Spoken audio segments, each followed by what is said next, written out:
Okay, shalom, shalom, kwam yasha'Allah, kuhuloyim la, Yahweh, Bahashem, Yahushai, Bahashem, Hakodash, double honors to our apostles and elders of Great Millstone who rule well, and that by the Spirit taught us this beautiful truth, and just want to say the water to all the H.I.M and Akwaf.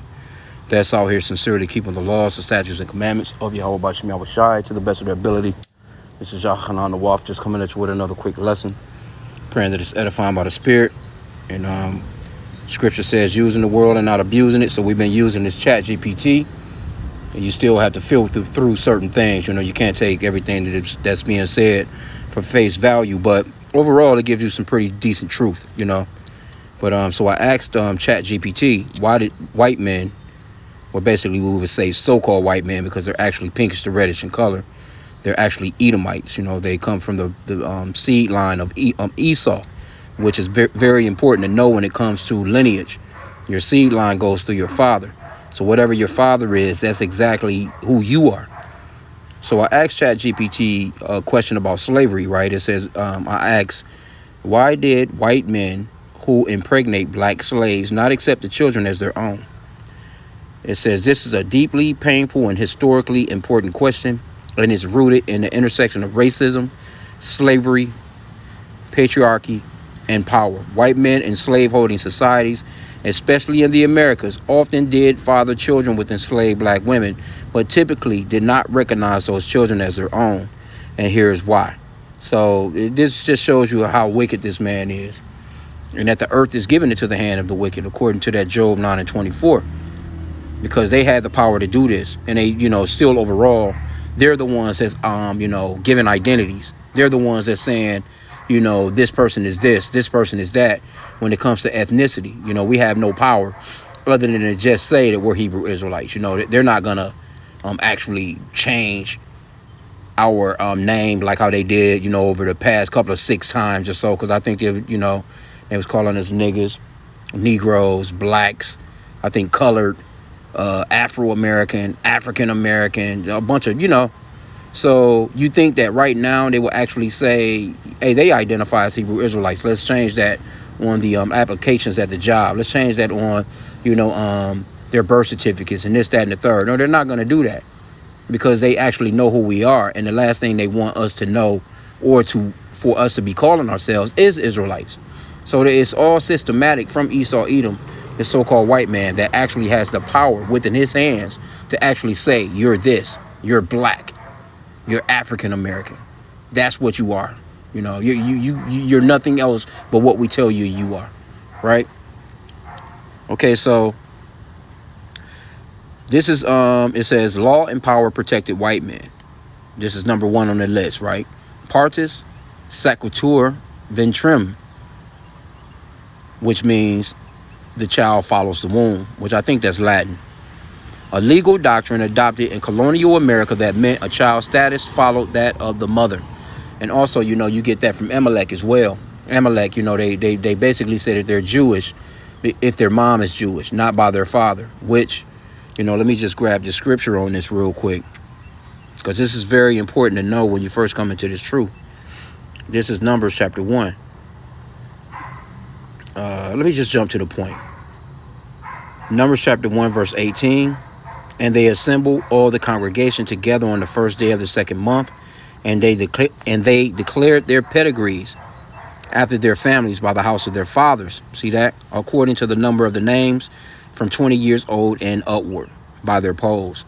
So your pedigree, your family lineage, your family tree, your ethnicity, it goes through the house of your fathers, not the house of your mothers, man. So let's get this word pedigree real quick. Let me see what it says in here. H3205, to bear young, causatively to begot, specifically to show lineage. And that's pretty much what it is, you know what I'm saying? Let's get this word begot real quick. Typically of a man, sometimes of a man and a woman, bring a child into existence. But it's father. See right here it says father, sire, engender, generate, spawn, create, see, give life to, bring into being, bring into the world, have procreate, reproduce, breed. That seed goes through the father, man. That's very important to know, because you have what they call biracial and multiracial and all this stuff like that. But that's not the case, man, biblically. See, the Lord, he knows the spirits because he's the father of spirits. But Esau, with his craftiness and his sneakiness, he has slipped on the world and made the world think that you can somehow be 10% this, 20% that, 80% this. You know what I'm saying? Like, that's not the way that lineage goes, man.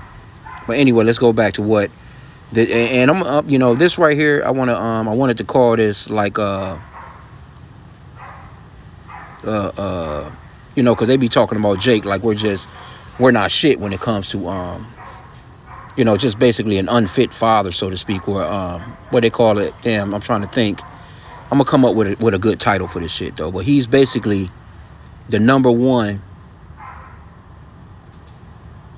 Trying to think what I'm gonna call it. Salakia though, but let's move on. Let's get it. You know, he's the original misfit, man, when it comes to being a damn dad, man. Okay, it says this was a legal document adopted in colonial America that meant a child's status followed that of the mother. If the mother was a slave, the child was a slave, regardless of who the father was. See? And this is a law that they came up with. This gave white men zero legal responsibility for the children they fathered with enslaved women. It also ensured that the enslaved population would grow through childbirth. So now, here you go. You have this man. He's out here, got Jake on all kinds of illegal child support. You know what I'm saying? Garnishing checks, sending Jake to jail. You know what I'm saying? But here you go. He's the originator of this shit. He's the originator of the, you know, the misfit father, so to speak, man. He's the originator of it because, and what they would do is, let's get a little more into it. It says maintaining white supremacy and racial boundaries. That was number 2 on the list. White slaveholders upheld a social hierarchy based on race. Acknowledging mixed race children would have undermined the ideology of white superiority. Publicly recognizing these children would blur racial boundaries and call into question the moral legitimacy of slavery itself. See? This man ain't had no problems putting his own kids in the field and working them to fucking death. He would actually sell his own kids. Because some of them would come out, you know, a darker tint. Some of them would actually come out with blonde hair, blue eyes. You know? But it goes on to say, so even though these children were biologically theirs, white men often denied or ignored them to protest their social and racial status, man. Number 3 on the list is economic incentive to deny paternity. Recognizing a child as one's own might lead to expectations of inheritance, freedom, or education. But by keeping the child legally enslaved, slaveholders profited from their labor. Many children fathered by white men were sold like property, even by their own fathers. So that lets you know how wicked this man is. This man is wicked as hell, bro. Sexual violence is number 4 on the list. Sexual violence and coercion. Most of these sexual relationships were non-consensual or coercive, given the vast power imbalance. Because we had no might in our hand. Jake was that worm, man. It says enslaved women could not legally say no, so the children produced were often the results of rape or forced relationships. Publicly acknowledging the children would be a tactic admission of sexual violence and abuse, something slaveholders were eager to avoid. Number 5 on the list, a few expectations, but they were rare. This is how, this is one thing I can't say about ChatGPT. They try and give this man the benefit of the doubt every single time. But, the evidence is too clear, man, on this guy. It says a few expectations, but they were rare. Some white farmers or white fathers did privately or occasionally publicly acknowledge their mixed race children. A few freed their children or provided education or land. Thomas Jefferson, who fathered several children with Sally Heming, but these were rare and often done discreetly, not an open challenge to the system. Yep. So they have the summary here. White men who fathered children with enslaved black women typically did not accept them as their own because laws allowed them to avoid responsibility. Racism and white supremacy required denial of black kinship. Slavery economically rewarded the exploitation of their own children. Sexual violence was hidden behind silence and denial. Public acknowledgement would have threatened the entire system. See, this legacy of denial and dehumanization left lasting scars that continue to affect race relations, identity, and justice today. See? So, and you can go further into this if you want. But this is Esau, man. This is his kingdom. He has the power to write into law to say, well, yeah, I fucked her, but yeah, I dumped in her, but no, that's not my child. You know what I'm saying? We're going to throw his ass in the field. We're going to work the shit out of him. Or, we may even breed him with some more of the, enslaved women. You know what I'm saying? To get more slaves. Which would mean that, see, as time went on, and even to this very day, you have what you would call tares out here. People that look like so-called black people, but they're not. They're actually Edomites. Because you have to realize, we have biblical names. We have biblical nationalities. The Lord created 18 nations. And the so-called white race today, there will be Esau, or he's the progenitor of the Edomites. His secondary name is Edom, which goes off into red. Matter of fact, you can get that account in Genesis chapter 25, right? Not sure exactly which. Let me see.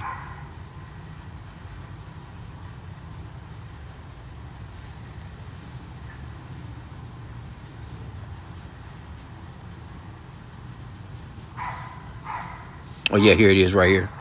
Verse 30. And Esau said to Jacob, feed me, I pray thee, with that same red pottage, for I am faint. Therefore was his name called Edom, because that word Edom is going off into, let me see, Salakia, going off into red, man. He was the elder twin brother of Jacob, hence the region Idumea, occupied by him. Edom, Edomites. Matter of fact, see right here it says red. H122, let's see what's up. Rosy, red.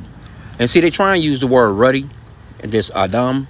They try and use the word ruddy as if ruddy doesn't have like two meanings, because you can be a so-called black person and there's darker skinned black people that's considered to be ruddy. It's like a reddish type of hue with the brown, like a brownish reddish. You know how Jake tan in the summertime, they kind of get that reddish hue. But then you got Esau, he's just red straight through, because his blood shows forth through his skin. And see, these scholars, they try and get slick with the wording. So let's go back. And now that we got the proof that this guy's the red man, right? But I wanted to go off into, let's go to Job 9:24, because you have to have power to write into law those types of things. And actually, that shit is still going on hundreds of years later. And people are confused as hell. People don't know who the hell they are. And it's all because of this man. And really, he's a fugitive. He don't want you to know who he is. Job 9:24. The earth is given into the hand of the wicked. He covered the faces of the judges thereof. If not, where and who is he? So this earth, he's calling everybody, he's telling you need to know English. Wherever he goes, he's telling you that if you want to deal with us, you have to have on our suit and tie. You have to dress the way that we dress. Look the way that we look. You have to shave your damn face. You can't have no beard. He's telling you that the only way that you can eat steak is medium rare, or it's got to be pink, or it's got to be bloody. He's telling you about his curriculum, what he wants you to know, what he wants you to learn. And we're just captives that's caught up into this system, man. That's how you know that you're not free. And there's a lot of people. Do you be surprised at how many people are running around the earth today that are actually so-called white people that's in black skin? That's that spirit, man. And you can kind of tell when, if you should be praying to the Lord, Yahweh Shai, for that gift of reading spirits. I need to be praying for it more myself, but reading the spirit, because it be people that walk up on the camps, they may look like a so-called white man, but they could actually be an Israelite. They could look like a so-called Chinese person, but could actually be an Israelite. They could look like a Japanese, whatever. You know what I'm saying? Because Jake, when we say Jake, that's short for Jacob. Jacob had 12 sons. and that makes up the 12 tribes of Israel. But the men of the Israelite nation have had sex with the women of all these other nations, so we blended. And we don't have our, a lot of us, we don't have that bone structure anymore, that real dark chocolate color no more. Even our height and stature and things of that nature, we've lost a lot of that. But the seed is still what the dad is. So over time, generation to generation to generation, you'd be surprised, man. There's people out here, that could look like Donald Trump, man. That could be an Israelite, easy. That's nothing, man. That's why we have to have that proper understanding when it straight comes down to it. But to just show you just how demonic this fucking man is, man. That he would actually do that to his own seed. So if he'll do that to his own seed, why the fuck do you think that he would be, treat you any better? I had this one precept earlier. I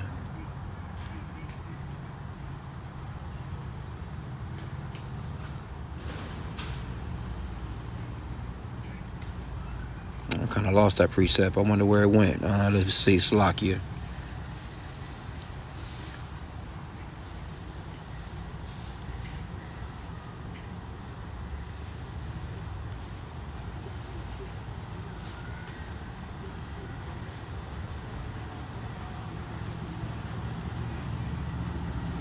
I can't think of where that precept is at. It should have been in here in my history. Oh, here it is, right here, Salakia. Nope, that's not it. I know it was in the book of Sirach. Oh, damn, it didn't keep it. Salakia.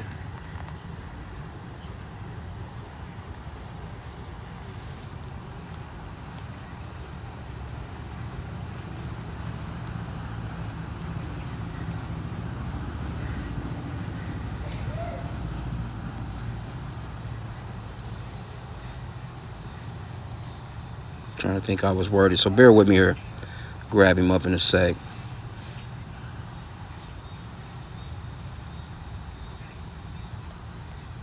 Probably butchering that shit. Yeah, that was it. I was close. I was in chapter 13. But this is Sirach, or Ecclesiasticus, also known as the book of Sirach, chapter 14, verse 5. And it reads, "He that is evil to himself, to whom will he be good? He shall not take pleasure in his goods." But this man is evil to himself, man. He's evil to his own people. How could you, knowing full well that's your seed? It's not like these they didn't know that those are their children. Now some of them would be a little bit more light-skinned, and they would be like, in the house. They would do like the housework because it was more appealing to Esau to have the lighter skinned version of Jake around them serving them. You know what I'm saying? As far as like at the dinner table and pouring their wine and bringing out the food, little shit like that. While the darker skinned Jakes was pretty much overall in the back. Preparing the meals and cooking and doing all that. Little big mama and them was in the back. But a lot of the times, in certain cases, he would have his own children still in those slavery roles. But don't get it twisted. Hey, if he came short on money, he was quick to sell that motherfucker, man. No different than that motherfucker was no different than any other nigga that was in the field to him. And this is the way that Esau thinks, man. So you have to really realize who you're dealing with here. That's why the scripture says to never trust thine enemy, for like his iron rusteth, so is his wickedness, man. Though he humble himself and go crouching. Yep, because that's exactly what he does. That's exactly what a thief does. Or a person that with that flattery, they come through and they talking all smooth to you because they're trying to gain your trust. They're trying to get you to let your guard down. And as soon as you do that, next thing you know, this man, he's pouncing on your ass, man. Like for real. You're not gonna get anything good out of someone that was created to be wicked. He was created to be wicked. I'm trying to think that one scripture. I'm gonna end out here soon. I just, it was just something that was on my mind earlier today, and I, went into the chat GPT part of it.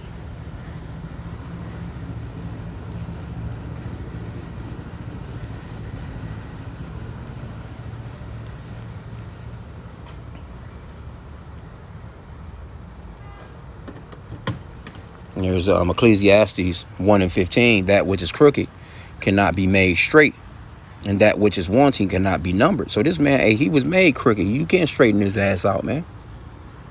And that goes into a number of things. But, Esau, he was created to be the wicked, man. You can't do nothing about changing him. And though he has the scriptures, he's been running around for hundreds of years with the scriptures, claiming to be the righteous. But he's wicked as hell. And the Lord gonna deal with him for that, man.